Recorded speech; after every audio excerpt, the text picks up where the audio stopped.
ወንድ ልጅ ማለት ነው አይደክመውም ብሎ ነው ብዙ ሰዎች የሚያስቡት ማለት ነው። ግን ልክ አይደለም። እውነቱ ምን መሰላችሁ?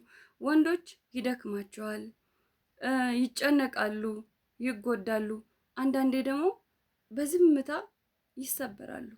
ነገር ግን ለእናታቸው፣ ለቤተሰቦቻቸው፣ ለሚወዷቸው ሰዎች ሲሉ በቃ ጠንክረው ይቆማሉ ማለት ነው። በቃ ህመማቸውን በልባቸው ይዘው እንደምንም ብለው ይቆማሉ።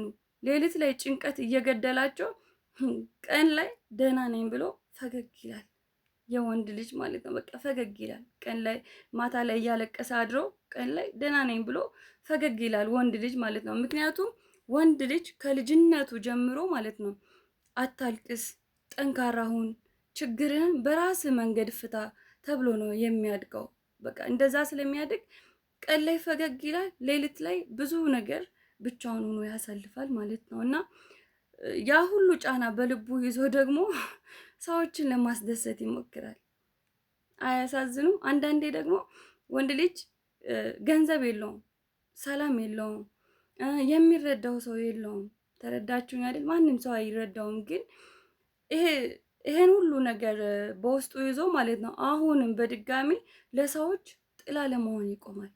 ወንድ ልጅ ያን ሁሉ ነገር ይዞ ደግሞ ለሰዎች ጥላ ለመሆን ይቆማል። ስለዚህ ወንዶች የኔ ንጉሶች ማለት ነው አሁን ልላችሁ የምፈልገው ነገር ዛሬ ከባድ የዛሬ ቀን ከባድ ሊሆን ይችላል። ገባ? በጣም ሊከብድ ይችላል። ግን እንዳትፈራ፣ በቃ እንዳትፈራ። እሺ? አትሰበር። ከተሰበርክ ደግሞ ተሰብሬያለሁ ብለህ አትተው። ድጋሚ ለመነሳት መሞከር አለብን። ምክንያቱም ያ ዝምታ፣ ያ ጥንካሬ፣ ያ ትዕግስት አንድ ቀን ዋጋ ያገኛል። ይሄን እመን እመን። ያ ሁሉ ነገር አንድ ቀን ዋጋውን ያገኛል። ማለት አሁን ማንም ላያያችሁ ይችላል።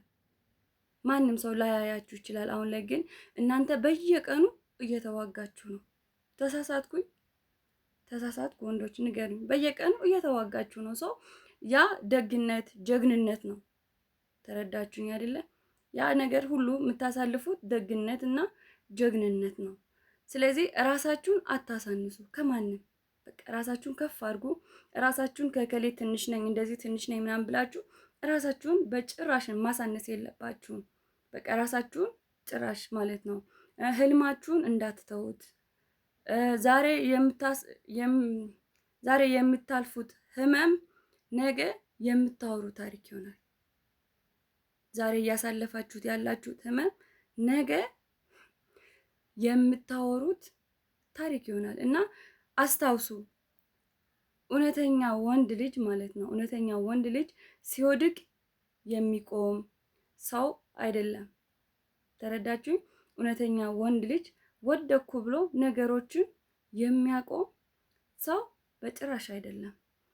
ቢወድቅም እንደገና የሚነሳ ሰው ነው ወንድ ልጅ።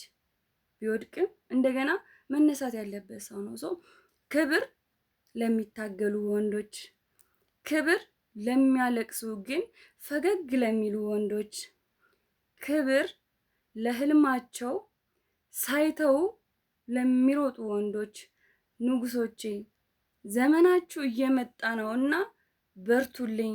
ወደቅን፣ ተጎዳን፣ ተሰበርን ብላችሁ ህልማችሁን በጭራሽ እንዳታቆሙ። ነገ ሌላ ቀን ነው። ዛሬ ያሳለፋችሁትን ህመምና ችግር፣ ስቃይ ነገ ታሪክ ሆኖ ታወሩታላችሁ። እንደዚህ ነበርኩኝ ትላላችሁ። ሌላ ታናናሾቻችሁን እናንተ ባሳለፋችሁት ታሪክ አስተምራችሁ የምታነሱ ሰው ትሆናላችሁ ማለት ነው። እና የኔ ንጉሶች ጠንክሩልኝ፣ በርቱልኝ፣ ተስፋ እንዳትቆርጡ። ነገ ደግሞ ታሪካችሁ ይቀየራል።